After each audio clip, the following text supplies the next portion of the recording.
और भाई गौशालों में सर उत्पादन होता है, उसका होता क्या है? ऐसा है कि गौशालाओं में जो गाय जाती हैं वो दूध वाली नहीं जाती हैं। आप जानते हैं कि दूध वाली गाय कोई नहीं छोड़ता है। ग्रामीण अंचल में जो कर्मचारी हैं वो अगर 2, 4, 10 लीटर 6 लीटर दूध होता भी है तो वो कर्मचारी हैं वो उसका प्रयोग कर लेते हैं। सीतापुर जनपद के एक दिवसीय भ्रमण पर आए उत्तर प्रदेश गोसेवा आयोग के सदस्य रमाकांत उपाध्याय की अध्यक्षता में विकास भवन सभागार में जनपद सीतापुर के गो संरक्षण एवं अनुश्रवण समिति के अधिकारियों पदाधिकारियों के साथ गोवंश संरक्षण एवं अनुश्रवण विषयक बैठक संपन्न हुई। बैठक के दौरान गोसेवा आयोग सदस्य रमाकांत उपाध्याय ने निर्देश दिए कि सभी गो आश्रय स्थलों में मानकों के अनुरूप समस्त व्यवस्थाएं सुनिश्चित की जाए। उन्होंने निर्देश दिए कि प्राप्त धनराशि का पूर्ण सदुपयोग सुनिश्चित किया जाए। माननीय सदस्य ने कहा कि यदि कोई गड्ढबड्ढी, अनियमितता या लापरवाही पाई जाती है तो संबंधित के विरुद्ध कठोर कार्यवाही की जाएगी। आज सर आप कहाँ आए थे, किस लिए आए थे सर, क्या पूरा हुआ था? हम यहाँ सीतापुर में गौशालाओं का निरीक्षण और कुछ जो है विषय गाय से संबंधित माननीय मुख्यमंत्री जी के निर्देश पर हम सब लोग पूरे प्रदेश में जा रहे हैं। तो ऐसे सीतापुर का हमारा ये प्रवास है। तो यहाँ गाय का अभी तक जो चर्चा होती है वो दूध पर होती है, लेकिन हम लोगों ने उस विषय को चेंज किया है। तो गाय के पास 3 पदार्थ होते हैं, दूध के साथ में गौमूत्र और गोबर।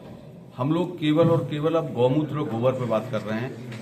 उस पे ही किसान को जो गाय हम जन सहभागिता के अंतर्गत देते हैं, माननीय मुख्यमंत्री जी की योजना है, उसमें हम 50 रुपये किसान को देते हैं, लेकिन उसके साथ में हम अब बायोगैस और उसको सब्सिडी पे लगवाएंगे। बायोगैस जैसे ही उसके यहाँ किसान के यहाँ लग जाएगा तो उसको नियमित रूप से जो घर के लिए भोजन के लिए गैस उसको मिल जाएगी। गैस उसको बाजार से सिलेंडर खरीद के नहीं लाना पड़ेगा और उसकी जो स्लेरी निकलेगी वो उत्तम किस्म की खाद उसको अपने घर पर मिल जाएगी। उससे अच्छी कोई खाद इस दुनिया के अंदर नहीं बनी। और गौमूत्र है वो यूरिया का स्रोत है, तो गौमूत्र के रूप में उसको यूरिया मिल जाएगी।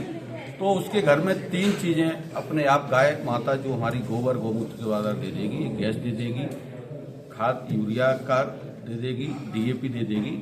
जैसे ही वो खेत में इससे काम करेगा तो उसकी खेती जैविक की तरफ अपने आप होने लगेगी। और जैसे ही जैविक खेती होगी तो उसके घर में उसका स्वास्थ्य ठीक होगा। जमीन जो बंजर हो रही है वो बंजर होने से बचेगी।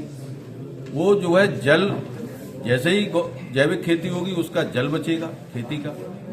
वो समाज को भी, तो उसमें हम कहते हैं कि जल, जमीन और जीवन, पूरे समाज का जो जीवन, जो बीमारियों से आजकल हम लोग देख रहे हैं कि पंजाब के अंदर एक कैंसर ट्रेंड चलने लगी है, बीमारियां बढ़ती जा रही हैं, उसका कोई रुकने का नाम नहीं ले रही है। कैंसर जैसी बीमारियां हो रही हैं। गौमूत्र जो हमारा है वो कैंसर जैसी बीमारी को भी समाप्त कर देता है। तो ये बीमारियां हैं वो भी किसान की और जन समाज की कम होने लगेंगी। धीरे धीरे बीमारियों का भी उसका पैसा बचने लगेगा। और एक सबसे बड़ी बात और होगी कि जो चक्र में सरकार पैसा तो देती है लेकिन वापस नहीं मिलता है। तो जैसे ही किसान जैविक खेती करेगा, उसको डीएपी और यूरिया बाजार से नहीं लाएगा, तो एक पूरी यूरिया 2150 रुपये सरकार उस पर सब्सिडी देती है, एक पूरी डीएपी 2400 रुपये देती है। ये जो पैसा है सब्सिडी में बहुत बड़ा पैसा चला जाता है सरकार का, वो पैसा भी बच जाएगा। तो एक चक्र में किसान, सरकार ने गाय के लिए किसान को दिया, किसान ने ये सारे लाभ लेते हुए, उसके अपने लाभ हैं, वो लाभ लेते हुए और अपने उसने सरकार को भी बचा के दे दिया। तो ये किसान के हितैषी सरकार है। होता क्या है कि योजनाएं ठीक से नहीं पहुंच पाती हैं तो उसमें समस्या आती है। एक जैविक खेती के लिए माननीय प्रधानमंत्री जी ने 1 करोड़ किसानों को पूरे देश के अंदर उसके लिए प्रोत्साहन राशि, उसका बजट तय किया है। वो बजट भी उन्हीं किसानों को मिलेगा जिनके यहाँ बायोगैस होगी, जिनके यहाँ गाय होगी, वो जैविक की तरफ जाएगा, उसी को वो बजट मिलेगा।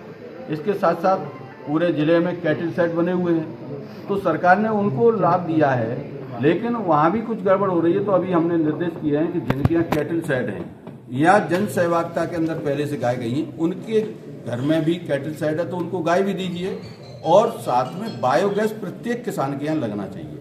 तो ऐसे ही ये माहौल बनेगा और बायोगैस किसान के यहाँ लगती जाएगी ये पूरा देश, पूरा समाज, किसान और ये गाय सब कुछ बच जाएगा, सबका हित है।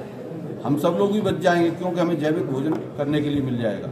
तो ये ऐसा एक पूरा प्लान है, विजन है, इस पे ये पूरी हमारी टीम पूरे प्रदेश के अंदर काम कर रही है। तो अभी तक हम आपसे भी अनुरोध करना चाहते हैं, दूध की बात मत करिए। दूध से ज़्यादा महत्वपूर्ण उसका गोबर है, उससे ज़्यादा महत्वपूर्ण उसका मूत्र है। तो इस पर हम लोग काम करेंगे और वैसे ही आप देखेंगे कि पूरे एक उत्तर प्रदेश का एक माहौल बदलता जाएगा। गाय आपको सड़क पर नहीं मिलेगी, अभी आप रक्षा भी करनी पड़ती है। गौशालाओं में भी समस्याएं आती हैं कि खाने को सही से नहीं दे रहे हैं, क्या कुछ हो रहा है। ये सारी समस्याओं का समाधान जो गाय है, जो जिसको गावो विश्वस्य मातृ कहा गया है और सर्वदेवमयी गौमाता इसको बोला गया है, तो सर्वदेवमयी गौमाता है वो। ये यहाँ से हम ये पूरा साबित कर देंगे कि वास्तव में जो गौमाता है वो सर्वदेवमयी गौमाता है। सारी समस्याओं का समाधान गाय में है। तो इसलिए हम लोगों ने एक नारा दिया है, हर घर गाय, घर घर गाय और घर घर गोबर गैस, बायोगैस। सर, एक पत्रकार की गोली मार के हत्या की गई, पशु सेट की अभी संख्या नहीं ली है, लेकिन जिले में जो भी पशु सेट हैं उन सारे लोगों को एक निर्देश जारी होगा, तो उनको भी गाय भी लेनी होगी और बायोगैस। गौशालों में सर उत्पादन होता है, उसका होता क्या है? ऐसा है कि गौशालाओं में जो गाय जाती हैं वो दूध वाली नहीं जाती हैं। आप जानते हैं कि दूध वाली गाय कोई नहीं छोड़ता है। तो जो नगर पालिकाओं में उसका हिसाब रहता है, ग्रामीण अंचल में जो कर्मचारी हैं वो अगर 2, 4, 10 लीटर 6 लीटर दूध होता भी है तो वो कर्मचारी हैं वो उसका प्रयोग कर लेते हैं। ये सामान्य सी बात है। तो इस तरह का ये विषय है।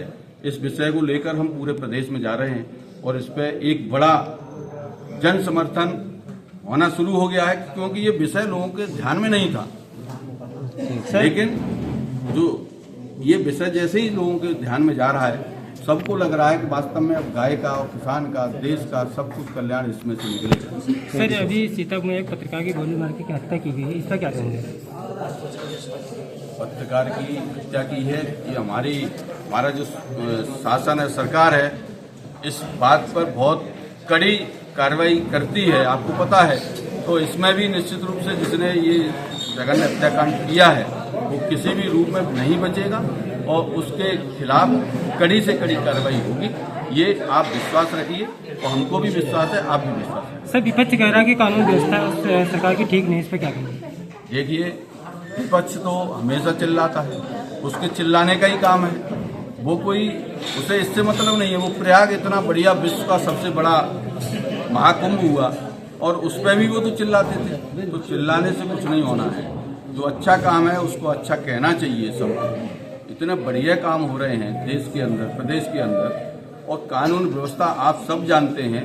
जब से माननीय मुख्यमंत्री योगी जी आए हैं तब से कानून व्यवस्था कैसे सुधरी है। लोग रात में, महिलाएं जब चली जाती हैं निकल के बाहर, लेकिन लोग नहीं जाते थे। तो ऐसा एक माहौल था, तो उस माहौल से हम लोगों को निकाला है। ऐसी ये सरकार है, माननीय मुख्यमंत्री जी, इस तरह के हमारे मुख्यमंत्री हैं, मुखिया हैं हमारे, सबको आराम मिल रहा है, सबको सुरक्षा मिल रही है और एक भय व्याप्त है। गुंडे कहीं खुल के बदमाशी नहीं कर सकते हैं। वो उनको पता है कि हम उत्तर प्रदेश में गुंडागर्दी, बदमाशी नहीं कर पाएंगे। तो ऐसा एक माहौल है, कोई चिंता करने की बात नहीं। Thank you.